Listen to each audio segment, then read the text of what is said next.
প্রতিদিনের মতো নিজের বাগানে জুমের কাজ করতে যান মংখয় পাড়ার বাসিন্দা চিংমা খ্যাং, কিন্তু সোমবার ভোরে জুমের কাজ করতে গিয়ে বাড়ি ফিরে না আসায় স্বজন ও স্থানীয়রা তাকে খুঁজতে বের হন।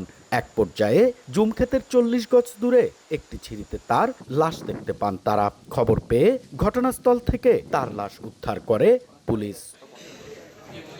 পরে এ নিয়ে মঙ্গলবার সকালে সংবাদ সম্মেলন করে জেলা প্রশাসন। এ সময় তার মাথায় আঘাতের চিহ্ন ছিল বলে জানায় পুলিশ।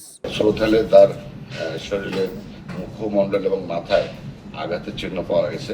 এই মামলাটা একটা হত্যাজনিত মামলা হিসেবে তারা যেভাবে এফআইআর দিয়েছে আমরা সেভাবেই এটা মামলা নিয়েছি এবং এটা সর্বোচ্চ গুরুত্ব সহকারে দেখা হচ্ছে। এই ঘটনায় নিহতর স্বামী সুমন খ্যাং বাদী হয়ে থানচি থানায় একটি ধর্ষণ ও হত্যা মামলা দায়ের করেছেন। দ্রুত তদন্ত করে হত্যাকাণ্ডের রহস্য উদ্ঘাটনে সর্বোচ্চ গুরুত্ব দেওয়া হচ্ছে বলে জানিয়েছেন জেলা প্রশাসক। প্রশাসন ও আইন শৃঙ্খলা রক্ষাকারী বাহিনী সর্বোচ্চ গুরুত্ব ও সতর্কতার সাথে কাজ করে যাচ্ছে।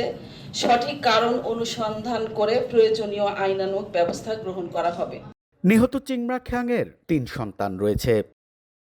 এন এ জাকির, সময় সংবাদ, বান্দরবান।